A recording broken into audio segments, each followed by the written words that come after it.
Mike show, man. But that I was looking over things. And actually I could see everybody in the division fighting for the NFC South. Well, 3 out of the 4 teams. Because why, Dad? Because there's one team in particular that sucks so bad they're not even gonna sniff an NFC South championship. Yep. And that is the Atlanta Falcons, by the way. Yeah. Alright. There we go. So,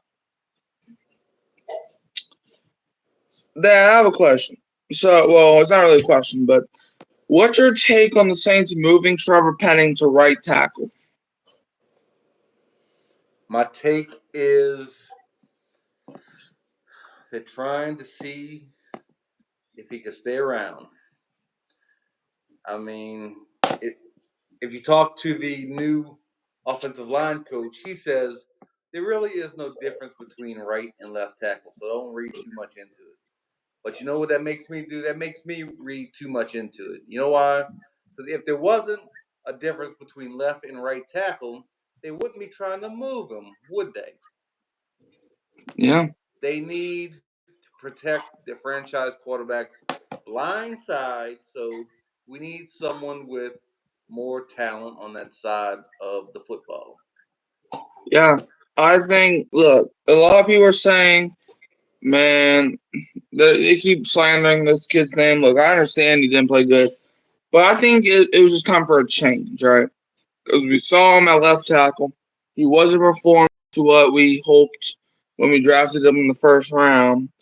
And, yeah, so, hold on.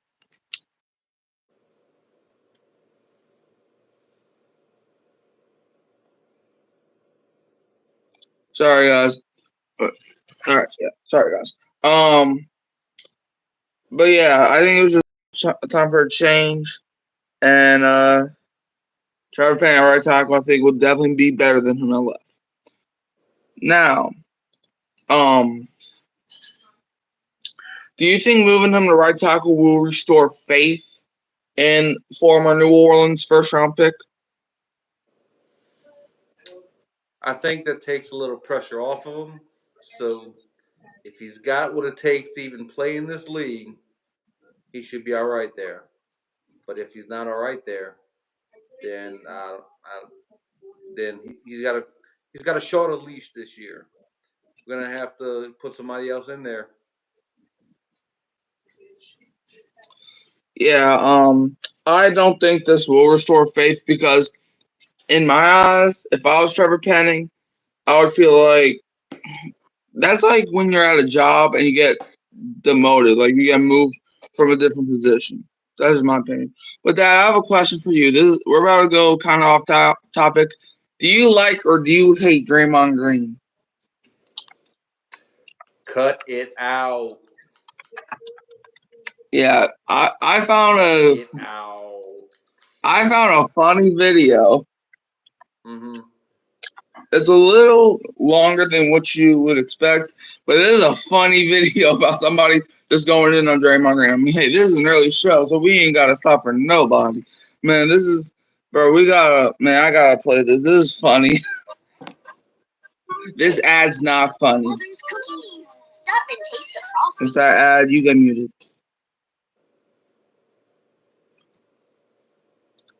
What up, PM? Are you Purple Marcus? Because I know someone. All right, but let's just play the video.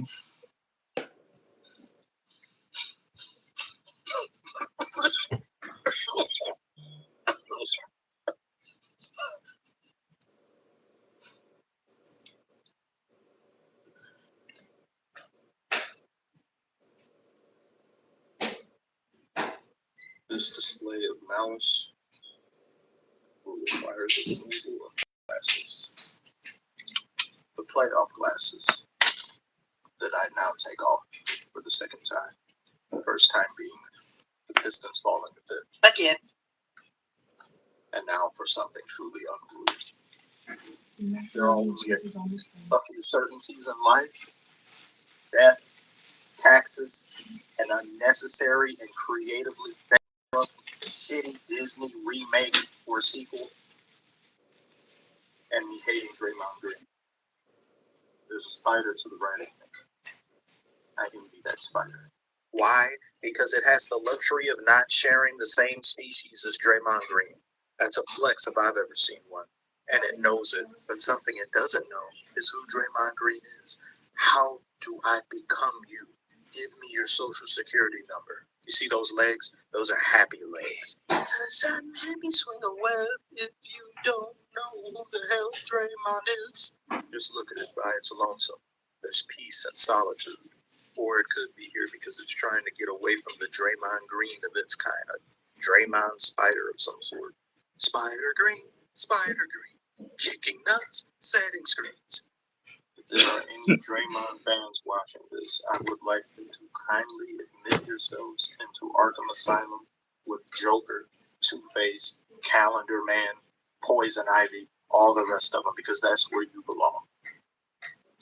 I want you to hear what this Tasmanian mule said on Shaq's podcast. Jamal Murray gets upset, throws a towel on the court. Then he gets upset, he throws a heat bag on the court. We fine you $100,000. It's okay.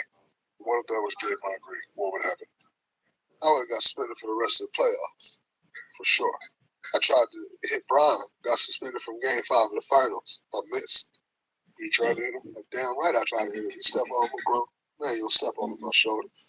I missed. Everybody always say, man, Draymond got suspended. He need to stop getting technical fouls. He got suspended. He never learned his lesson. When that's actually not a fact, because I actually got suspended for accumulation of flagrant foul points. So I picked up a flagrant foul on a foul that I did not commit. A foul is, you got to make contact for a foul. I got suspended for trying to make contact. And you throw a heating pack on the court, and that's okay. Your intelligence is in the negative, Draymond. Have you ever heard of attempted murder? This dumbass would be in the courtroom and say, but I didn't shoot him, though I missed. So why should I be thrown into jail? Because you tried to kill him. He also outright admitted to trying to hit LeBron. You put your needs above your team's. Mind you, this is about LeBron he's talking about. The guy, he's been sniffing on a jockstrap and on LeScroat for years. That's the guy he kisses ass all day. And he admits to trying to physically assault him in an NBA game, in a finals game. And somehow it's everyone else's fault except his. The problem that I have oftentimes with the suspensions and different things is like, you don't know what it is. Sometimes it's here, sometimes it's there, sometimes it's in between. It just kind of moves. Like, there is no set, you do this, you get this. You do that, you get this. It's all over the place. What is he talking about? What the fuck is he talking about? It's all over the place. It's all over the place. Like your comprehension skills. There's no set this and that. I'm pretty sure a 4-year-old would know better than to hit somebody, or they'll get suspended or get kicked out, or they'll get their ass whooped. But you don't know these things. You're stupid. You're entitled. You are a giant baby. I don't know how anyone can look at this man and say he is deserving of the contract they paid him. A man who is religiously unable to spell accountability, religiously blaming other people. He is a serial assaulter. He was a bully. I am an NBA Finals MVP, short, because an outcome was affected. This man just said he would win MVP over Stephen Curry. He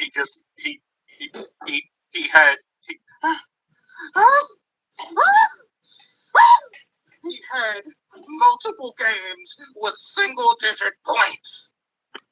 And he just said he would win the MVP, would win the Finals MVP over Steph Curry. I actually think it's ridiculous when you look at us as basketball players, the amount of money we can find for the things that we do. That don't happen in corporate America. I took a step back from the Players Association. We're in a meeting, and the lady that's over the PA Foundation says, "Whoa, Draymond, I love you because you always sending us money." Whoa. You're supposed to be fighting for my money. Back.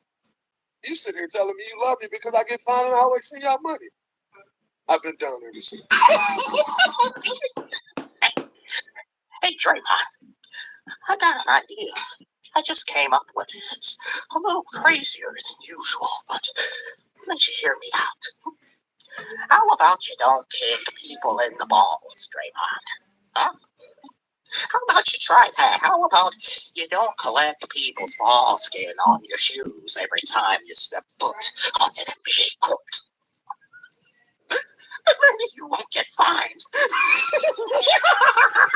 As hard as we work to accumulate wealth and you get fined the way we get fined, it's actually not set up for us to be wealthy after we're done playing. This job is not set up. The way we're taxed, the way we're fined, things that's what this job ain't never been set up for us to be wealthy after we're done playing. Bankrupt. No more money. 65 games need to be played in order to win an MVP or Defensive Player of the Year All NBA. Guys didn't face those rules before. It's bullshit. Like, that hasn't been a rule to make guys live up to a certain standard that wasn't the standard before to make these teams, but yet you only go on the same team. There's no added bonus, no added incentive. Ho, ho, ho, nigga. Gotta love the confidence. Shannon, does Draymond have a case? Yeah, and he should be thrown in jail. They should put a case. They should have put a case on his butt for saying that out loud. Skip, Draymond Green is not a top 20 defender All time. all time. I hate the way that you walk, the way that you talk. I hate the way that you dress. Matter of fact, I ain't even bleed him yet. Can I bleed him? When I see you stand next to Donkey Trey, I believe you see two jackasses. Get chest and rest. I want to see you run our test. And back to your Jamal Murray question, I think it was absolutely insane that you get $100,000 fine, no suspension, no nothing, or throwing a heating pack at an official. Wait a damn minute. It's rewind time. I'm never one to want to see players get suspended. You are a liar. You want to know what I think of Simpsons? To see a man fakey ladder stall 360 trick shot another man in the face during the middle of a basketball game. And after that said fakey, he goes on to say this. Camping is better, sir. He does not say that, though. Okay, let's get this one. And I also don't think I'm accurate enough puncher to do a full 360 and connect with someone.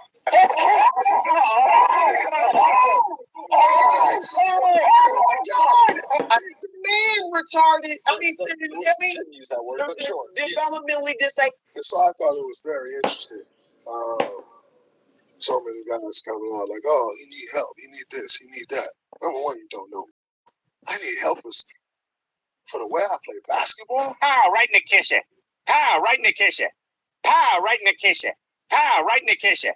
Pow, right in the kitchen. I hear voices in my head. They count for me. They understand. They talk for me. Very thankful to play in the league with a commissioner like Adam, who's more about helping you than punishing you, because I didn't intend to hit him. No, sir.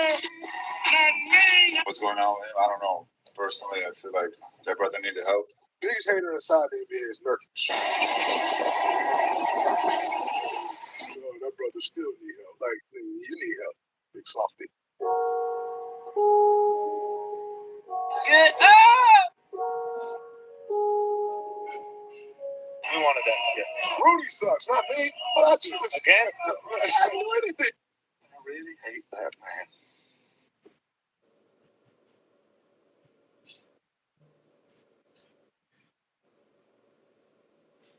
Watch the rest of this video on the floor. I want to remove every ring he has ever gotten and give them to James Harden and give them to Ben Simmons. Anybody is more deserving of a ring than Draymond. I would give up Doja and Ice Spice if it meant this man was ringless. His hands need to be naked. He shouldn't even enter the Hall of Fame. He's not allowed. He's barred from entering. What more do you need to see? What more could possibly convince you that this man is deranged. He is unhinged. He is a specter.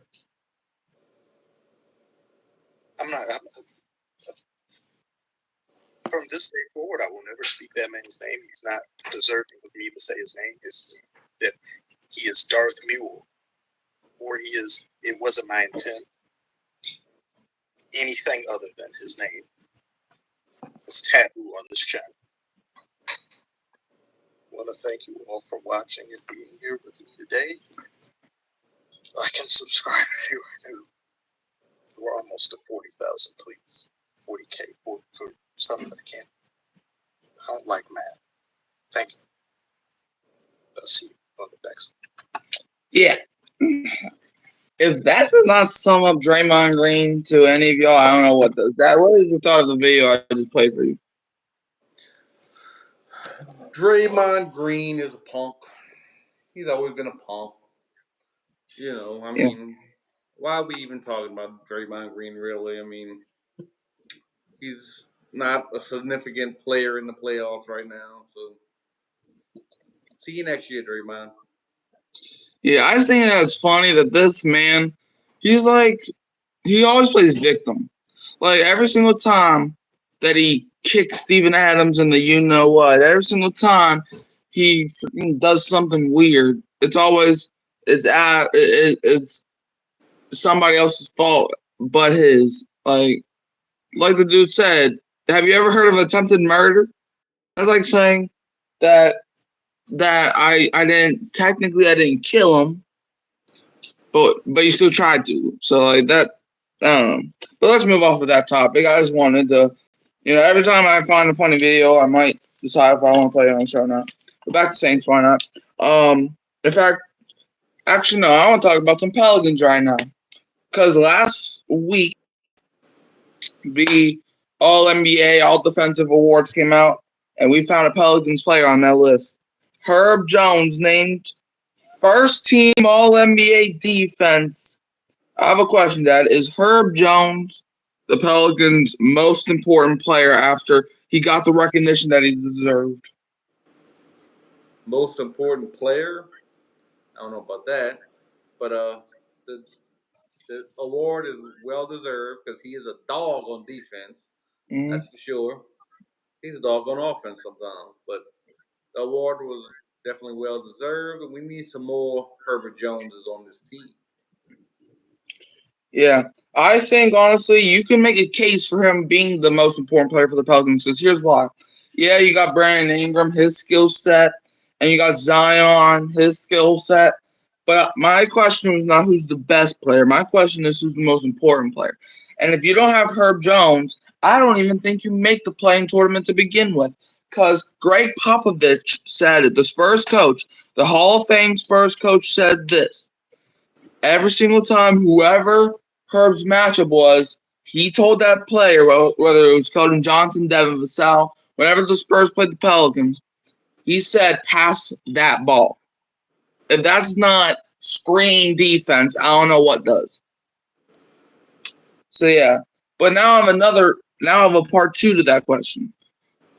Do you think he had a case for winning Defensive Player of the Year? He had a case, but he doesn't have the name recognition around the league yet. So maybe a couple years off from that. Yeah, I don't think he ever had a chance to win Defensive Player of the Year. Neither did I think Rudy Gobert, but he still won it somehow. I thought it should have went to Victor Wembanyama because that man is over 7 feet as a rookie, and that man, if you even thought about touching the ball, he was going to be like, no, no, no. You remember that Mutombo? He always do no, no, no.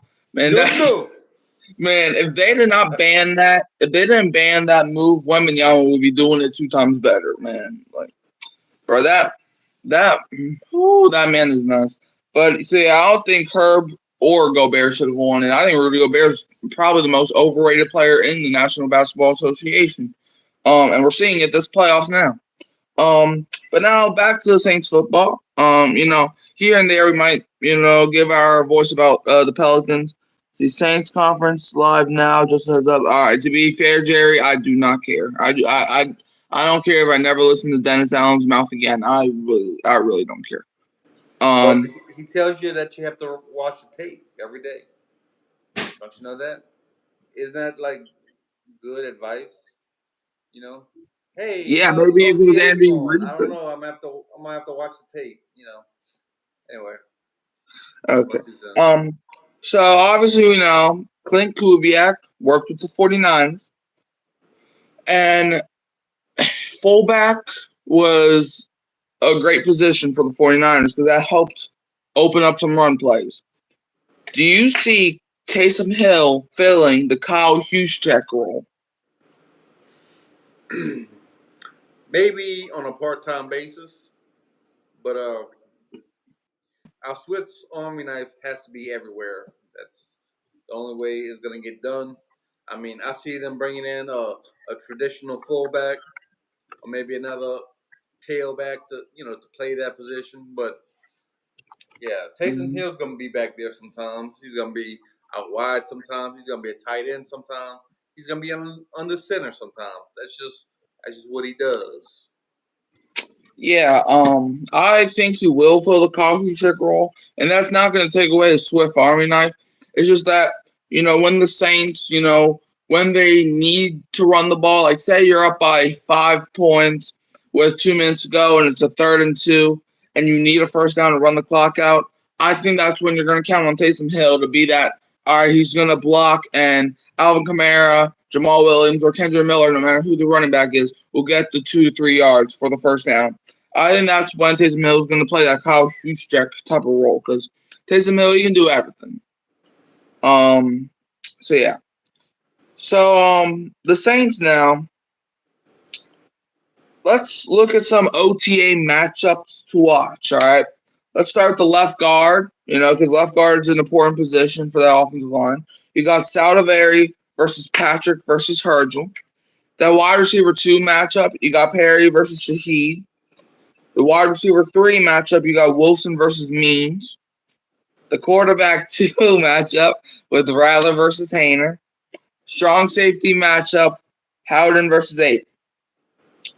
So let's look at the Saints offensive line starters at OTAs. So at left tackle, you got Khalif Fuaga. Left guard, Nick Saldivari and Shane Lemix, because he's been playing a lot for OTAs. Your starting center has been Eric McCoy.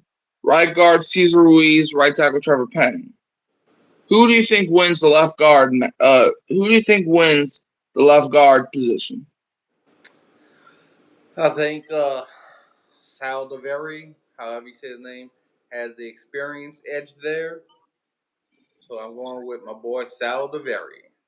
I'm gonna go with. This might be surprising to some people. I'm going with Lucas Patrick because he has experience at a high level playing a left guard. The only reason the Bears cut him, to be honest, is because he wasn't a great center.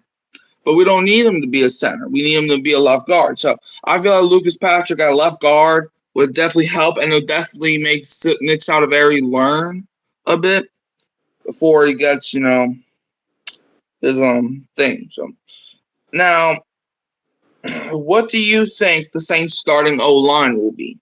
What do you think it will look like? I think the best case scenario would be the rookie Khalif working Fuaga. out at left tackle. Okay. Right tackle, Penning settling down in there, being All right. that everyday right tackle. And of course, the All right. center is Eric McCoy. You Yeah. wearing your boy's jersey today, I Yeah. see. Of course, the right tackle, I think it's Cesar Ruiz. He's got that experience. I mean, he's up and down. He doesn't, you know, he's not great, but he's not terrible. And that left guard, we're just gonna have to see whether it be Saldivari or Lucas Patrick or maybe somebody else. Maybe they bring somebody else off the street to fill that void. We'll see. I love training camp. I love competition. There's gonna be some good stuff. There's competition all over the team. That could be a bad thing. Remember when Sean Payton and Drew Brees, you pretty knew who the starting lineup was gonna be. Maybe they had one or two positions open for battle, but it's not that way anymore. So I feel like linemen or the starting line will look like this. At left tackle, we're gonna have Talise Fuaga. Left guard, we'll have Lucas Patrick. Center, Eric McCoy. Right guard, Cesar Ruiz. And then right tackle, Trevor Penning. But this is Penning's last shot. I feel like if he doesn't work out at right tackle this season, then we might try him a little bit at guard. And if he doesn't work out there, just don't even come back to the locker room. So, now I want to. All right. Now I want to talk about the backup quarterbacks. Haener. you know this is my You favorite know subject. Go ahead. What? I said, you know this is my favorite subject, so go ahead. Okay. So Haener at OTAs, he worked with the second team, right? He was 7 for 8 in the team activities and 3 for 4 in 7-on-7s. And now, what I saw from him at OTAs, he had good footwork and accuracy. Okay, he had nice timing and precision, and he made the play of the day when he threw that ball to, I believe it was ATP or something. But and now let's look at Rattler at OTA. He worked with the third team. He was 4 for 8 in team and 1 for 4 in 7-on-7s. He did have a slower pace and no motion use. Some high throws. He had 1 pick and almost a second. Who do you think's going to win? Hold up. Okay. Who's this we talking about? Rattler. What was his numbers again in OTA practice? So in the team, he was 4 for 8 and 7-on-7s, 1 for 4. And also an interception. 4 for 8 is 50%. 1 for 4 is 25%. And OTAs is when they let you catch the ball. There is no defense. They let you literally catch the ball. And he's 50%. He can't throw it accurately. This is concerning. I mean, were you saying that when he was balling in minicamp? You weren't saying that? Yeah, you're right. So anyway, in minicamp, that man only threw 1 incomplete pass, and this time Jake Haener only did that. So I think it's a. All right. Next up, we got who do you think will win the backup quarterback job? The backup quarterback job. Well, let me ask you a question. Are they keeping 2 or 3 or more? How many quarterbacks are they keeping? Quarterbacks, Derek Carr, obviously, Haener, and Rattler. So they're keeping 3, in my opinion. Okay, well, if they keep 3, then I think right now Jacob Haener has the edge. They only keep 2. They might take a chance and have Rattler be the guy. Yeah, I agree. I think they both have an equal percentage chance. All right, next up. Let's look at the Saints wide receiver depth chart. So wide receiver 1, you got Chris Olave. Wide receiver 2 is A.T. Perry, and this is as of right now. Your slot guy is Rashid Shaheed. Your wide receiver 4 is Bub Means. Number 5, Equinemius St. Brown. 6, Cedric Wilson. 7, Mason Tipton. 8, Stanley Morgan. 9, Jermaine Jackson. Then you also got Kyle Sheets. Out of all those 10 guys that just named, hold on, Jerry, that's a question, I guess. Hey, Mike, that Bayou Brooks person from Monday night, I timed him out for 24 hours. Yeah, I saw his comments, and no, bro, I don't mess with guys like that. But Let's see. Talking about you, a kid, and don't understand Saints football took care of it. Yeah, I didn't see exactly what he said, but I know people were saying or were telling him to chill. But if you remember what he said, you can put it down in the chat so I can actually be the judge of that. But now let's look at this. Who do you think will win? All right, Betjer. Who do you think will be the wide receiver 2 and wide receiver 3 winner? Assuming that Chris Olave is number 1, right? Which he most likely will be, unless injuries happen. Right. Well, I think the 3 top guys are definitely Olave, Shaheed, and A.T. Perry right now. Going into training camp, in my mind, that's our top 3. All right. I don't think Shaheed will win the wide receiver 2 or 3 job. I think he's gonna be our slot guy. I think he's gonna be more in the slot. I think Perry wins the number 2 job, and I got Cedric Wilson winning the number 3 job. That don't mean that we're not gonna see Bub Means. I just think he's gonna not go crazy his rookie year, but he will. I won't be surprised if we see his name. But I have a question, Dad. Who is a more electric receiver? A.T. Perry or Rashid Shaheed? Go. Well, it's got to be Rashid Shaheed right now because he's done it more. He's had more opportunity to do it. If A.T. Perry gets some opportunity, we'll see him shine like that. Yeah, I think it depends on what you call electric. Like A.T. Perry, he's electric in how he can just go up and get the ball. Shaheed, he's electric on how he can run down the field super quick. And then before you know it, he's already in the end zone celebrating. So I think who's more electric? I'm going with Rashid Shaheed, just for the simple fact that he's like a Tyreek Hill, in my opinion. That if you lose track of him, you might as well just go to the sideline and just hope that your offense can do what the Saints just did. And now let's look at the Saints' safety depth chart. A strong safety, you got Jordan Howden, J.T. Gray, then Millard Bradford. Free safety, you got Tyrann Mathieu and Jonathan Abrams. Who do you think will win the strong safety job? Strong safety and free safety, I think, is interchangeable. I mean, you got Tyrann Mathieu and Jordan Howden. You know, I like Jordan Howden. I think he'll be in the mix. J.T. Gray may be in the mix. So I like Howden. He's younger than some of those guys, and he's got good upside. I like him. Yeah, I think the safeties will be Mathieu and Howden, and we might see some of Jonathan Abrams. Now let's look at some other matchups. You know, you got running back 2 between Williams and Miller.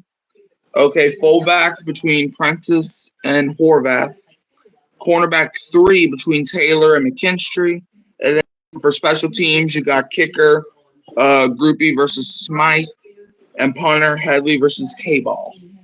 And I have a question, Dad. Are you excited for the Saints 2024 season? I am pumped. I am counting the days. I'm getting ready, boy. I'm not gonna lie, I'm not excited to watch a Dennis Allen-led team, but to watch football, yeah, I'm excited. But now let's go back to basketball for a second.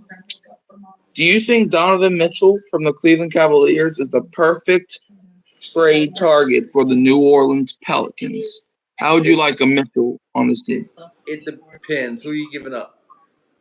Like probably Brandon Ingram and maybe Brandon a couple Ingram picks. for Mitchell. I like that deal. I would take it. And I think he would complement Zion better than Brandon Ingram would. Yeah, I think if we are going to trade for Mitchell, we trade probably Ingram, maybe Dyson Daniels, and a first, maybe in a couple years, and maybe a second or something. I don't know. It's not going to be where we trade like 10 players and 10 draft picks. Like I think get him. I think him. But do you think New Orleans moving Talise Fuaga and Trevor Penning, do you think flip-flopping them could risk Huaga's readiness? Yeah, I think you shouldn't flip flop him. I think you should just give him the left tackle job and have him start developing there. Start flip flopping, he's not gonna get used to one position, and that. I mean that's a Dennis Allen thing to do, really. So I hope he grows a brain this year and don't do that. Yeah. Do you feel like Cesar Ruiz? Do you think Cesar Ruiz is going to show improvement in what year is this for him? When did he get drafted? 2020? I don't know, 4 or 5 years. Well, whatever year this is, do you think Cesar Ruiz will improve in this new offensive line scheme with Clinton Kubiak? I like Cesar Ruiz. I mean, he's inconsistent sometimes, but he's there, and he's got experience now, and you don't ask him to do too much, so he'll be all right. Yeah, I think I don't know. Okay. Wash your hands, get them wet. See if they. I want to make sure that the ink stays on. All right. So next up on our agenda, do you think? Okay, now let's pick it back to last season. Did Derek Carr figure it out at the end of the season? It's not that he figured it out; is that he, as well as some other guys, started to get healthy, and they started to get in a rhythm. You get in a rhythm by playing football. Can't play football if you're hurt. So I think that's a big key to last year, and is a big key to this year. We have to stay relatively healthy. Injuries are going to happen. They're going to happen. But, the number 2 got to step up, whoever that is. Yeah. But, yeah, it's not that he figured it out. It's that he got healthier. Yeah, I think Derek Carr did figure it out at the end of the season because, look, so I just found it odd that man got hurt 3 times last season and then picked it up. You can say that. How many games he played in? 17. That's right. That man got his butt whooped last year, all through the first half of the season. He got his ribs busted up. He got his head busted up. He got a couple concussions, but he did not take no days off. Yeah.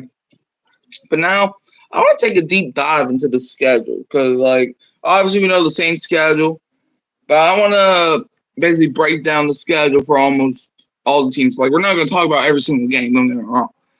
But I want to talk about some playoff rematches. I thought it could be fun, to track in some audience. I want to talk about, the best NFL games in 2024, starting with some playoff rematches. Chiefs-Ravens, AFC Championship rematch. You got Lions-Rams, Stafford Week 1, Sunday night. Then you got Buccaneers-Eagles. To be honest, I don't even think a dog could be interested in that game. You got Chiefs-49ers, Super Bowl rematch, maybe one of the best rematches on here. But then, hold on, you got Chiefs-Bills, always a classic regular season and playoff game.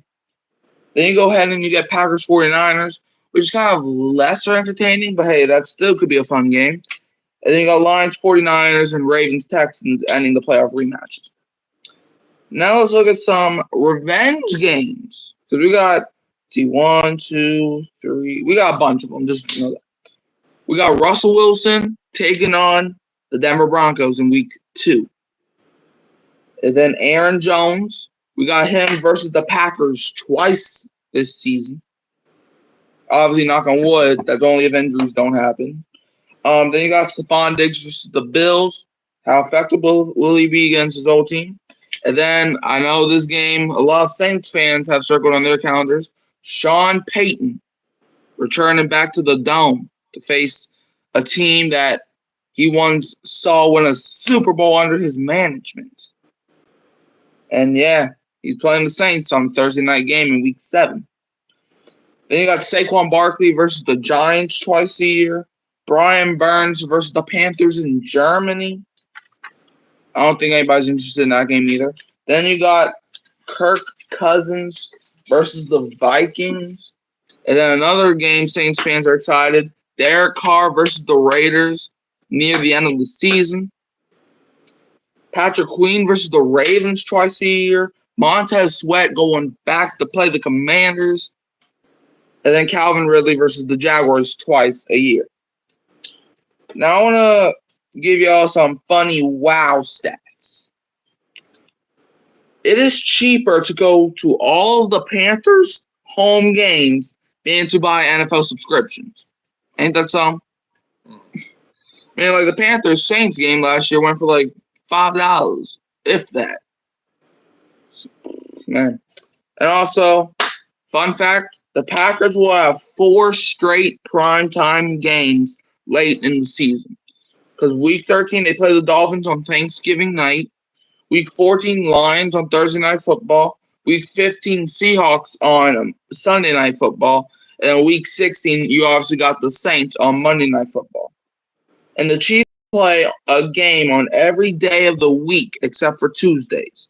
They obviously got their Sunday games. They have a couple Monday games in there. Obviously, there's no game on Tuesday. But there's going to be a Christmas game on Wednesday. Then they obviously have some Thursday night games. Then they're playing on Black Friday. And then they're playing one of those annual end of the season Saturday games. All right. Now I want to talk about teams that will be traveling this season. At number 1, you got the Chargers at 26,803 miles. Number 2, you got the Dolphins at 25,869 miles. Number 3, you got the Seahawks at 25,797 miles. Then number 4, the Patriots at 25,071 miles. And then to round out the top 5, number 5 is the 49ers with 24,575 miles. And now let's look at the international schedule. Yeah, we're just getting started, man. At Sao Paulo, Brazil, you got Packers, Eagles. London, England, Jets, Vikings, Jaguars, Bears, and Patriots, Jaguars. Then Munich, Germany, you got Giants, Panthers. And, man, that's just... And then now let's look at this. The amount of primetime games by team. The teams with 6 primetime games are the Jets, 49ers, and Cowgirls. The teams with 5 primetime games are the Chiefs, Bills, Packers, Lions, Bengals, Ravens, Eagles, Dolphins, and Rams. Teams with 4 primetime games are the Texans, Steelers, Buccaneers, Seahawks, Falcons, and Browns. Teams with 3 primetime games are the Giants, Bears, Chargers, and Saints. And then teams with 2 primetime games are the Vikings, Raiders, Commanders, Broncos, and Jaguars. The teams with a single primetime game are the Colts, Patriots, Cardinals, and Titans. And the team with absolute no primetime games whatsoever, unless a flex happens, will be the Panthers. Now, I want to look at best wide receiver versus cornerback matchups. We obviously got that week 2 game, Marshawn Lattimore versus CeeDee Lamb. Week 3, and that's all only if he does not get traded. Week 3, DK Metcalf versus Jalen Ramsey. And then also in week 3, you got a rookie matchup, Terrion Arnold versus Marvin Harrison Jr. Week 4, L'Jarius Sneed versus Tyreek Hill, the guy that he clamped up in the playoffs. Number 5, Sauce Gardner versus Jay Jettis. Week 11, Stephon Diggs versus Trayvon Diggs, 2 brothers going at it. And then week 11 also, you got Devontae Adams against Jalen Ramsey. Always a fun matchup. Week 13, Marshawn Lattimore versus Puka Nacua. Then week 16, you got Puka Nacua versus Sauce Gardner. And then Patrick Surtain and Jamar Chase in week 17. All right. Now we're going to round out the schedule by saying best game or / best games of each week. Week 1, Chiefs, Ravens. Week 2, Bengals, Chiefs. Week 3, Ravens, Cowboys. Week 4, Bills, Ravens. Week 5, you got Bills, Texans. Week 6, the Lions, Cowboys, and Bills, Jets. Week 7, Chiefs, 49ers. Week 8, Cowboys, 49ers, and the Bengals, Eagles game. We got week 9, we got Jets, Texans, old versus new. Week 10, Texans, Lions. and Dolphins Rams. Week 11, you got the Bills Chiefs and the Texans Cowboys, Battle of Texas.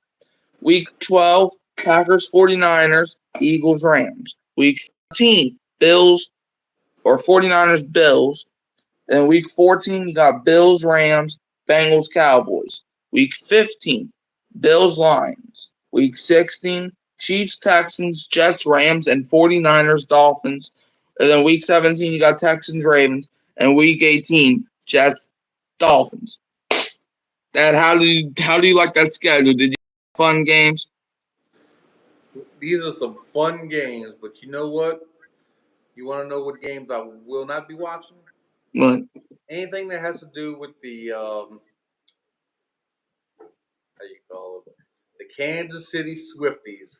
Cross them out. I'm not watching. Yeah. Maybe I will. Maybe my fandom will take over then, and I hope that they lose and everything. But Will you at I'm least not watch looking forward them? to watching no Swifties this year. Will you at least watch them week 5 when they play the Yeah. Saints? On Monday night? Yeah, I might have to watch that one. Yeah. That'll be my only Chiefs game of the year I watch, probably. Yeah. Now I want to talk about an underrated player on the Saints. And CBS agrees. But CBS had it being Rashid Shaheed with the speed. And I quote, this is what CBS said on Rashid Shaheed. Shaheed is technically an impending restricted free agent, but every once in a while, an RFA gets signed to offer sheet by other teams and moves locales when the original team doesn't match. That very well could be Shaheed after the 2024 season. A regular in next-gen stats fastest ball carrier metric, routinely topping over 21 miles per hour and boastfully carrying a hefty 16.3 yards per snag into 2024 after his first 2 seasons in the NFL. He's been incredibly efficient catching his targets despite a lengthy average depth of target of 14.1 yards, which was the 15th highest among all qualifying receivers in 2023. He's caught nearly 68% of his targets to date, and his 5 touchdowns on deep targets ranked 3rd in the NFL, behind only Tyreek Hill and Mike Evans last season. Let's take a look at Shaheed's production. In 2022, receiving, kick returning, and punt returning. He had 34 targets for 28 receptions, 488 yards, 2 touchdowns. 2022 kick returning, 14 returns, 320 yards, no touchdowns. 2022 punt returning, 20 returns, 193 yards, 0 touchdowns. 2023 receiving, 75 targets, 46 receptions, 719 yards, and 5 touchdowns. Kick returning, 18 returns, 384 yards, 0 touchdowns, but then punt returning, 25 returns, 229 yards, 1 touchdown. Dad, I have a question. Will Rashid Shaheed have more than 1,000 yards in 2024 with the Saints? I think yes. I think his role is expanding in New Orleans. I think this new offense is gonna be geared around getting people like him the ball. And I think Derek Carr had a little good chemistry with him, especially early in the year. Remember, he completed that long pass down the field to win one of those games, or to put one of those games away. I forgot exactly which one it was. It was the Titans. The Titans game. That was the first game of the year, right? Yeah. So I think they're gonna build on that, and he's gonna have over 1,000 yards. But then, before I answer the question myself, do you know what I noticed? What? Is that before week 3, even during week 3, Derek Carr was taking a lot of deep throws, right? But since he got injured in that week 3 game, people have been calling him check down merchant. All he's been doing is throwing checkdowns. I think that injury might have played a part, because if you saw then later in the season, he started taking more deep shots again. So I think he might have got fully healthy. So you might be right on that. But about the Rashid Shaheed question, yeah, I definitely think he will have more than 1,000 yards. I won't be surprised if he has 1,100, maybe 1,200, because of how efficient he is. Because, back then, well, not when I say back then, I mean like a year ago, Shaheed, ain't nobody really had enough film on him, and yet he was still breaking through. I think over 1,000 yards is doable for Shaheed. If Derek Carr is 100% healthy like he thinks he is and like we think he is, I think Shaheed might have a great year, and it's probably going to come out the Saints' paycheck. So, yeah. But now I want to talk about some free agent targets, because just because most of the available free agents have signed does not mean all of the good ones have signed already. Who would have thought Nathan Peterman would have a job and Yannick Ngakoue doesn't? Because we're talking about Yannick Ngakoue as he is still available as a free agent. I have a question, Dad. Should New Orleans sign Yannick Ngakoue? Tell you the truth, I really don't know who that is. Well, you're about to know who that is in a second. Okay. Well, you're about to tell me. Yeah, I think we should sign him, and this is why. So, the Saints last season were tied for 28th in sack production in 2023 with 34, while Yannick Ngakoue recorded 4 sacks in 2023 for Chicago before breaking his ankle in Week 13. From 2016 to 2022, he had a minimum of 8 sacks each season. At least 8. No 7. At least 8 sacks. And let's look at the Saints' defensive line depth chart. At defensive end, you got Carl Granderson, Tanoka Passano, and Isaiah Foskey. And then on the other side of defensive end, you got Chase Young, Cameron Jordan, and Peyton Turner. Defensive tackles, you got Colin Saunders, Brian Brees, and John Penicini. And the other, I guess you can call it side of defensive tackles, I don't know. You got Nathan Shepard, Christian Boyd, and Jack Halfton. So the answer is simply yes. The Saints should sign him. Because he had multiple seasons where he would get sack production. In fact, yeah. So, I don't know. I had a paper that had all the stats. I don't know where it went. But, yeah, so that's basically, I think we should sign him because there was he had 8 sacks, then he had 10 sacks, then it was maybe 9 to 11, and then he had 4 sacks. So, to be fair, he got hurt. So, I think, and hey, he would definitely make a presence known on this defensive line. Now, Dad, where can they find you? You can find me on Warren Newby's YouTube page, Facebook page. You can find me right here on the Hurricane Mike Show at least once a week. Yeah. You can always find me here at Hurricane Mike. And don't forget, I'm still on the road to 100 subs by football season. And I swear when I see us get into the triple digits, the content is not stopping. Man, you're gonna be like, keep it going, boy. You're gonna be like, bro, this kid just posted 2 hours ago. How does he already have another hour-long video out? It's because this, you know what. But yeah, you can always find me. Bayou Bros, whatever your name is. You are pathetic and you suck. And I can see you all next time. Who dat?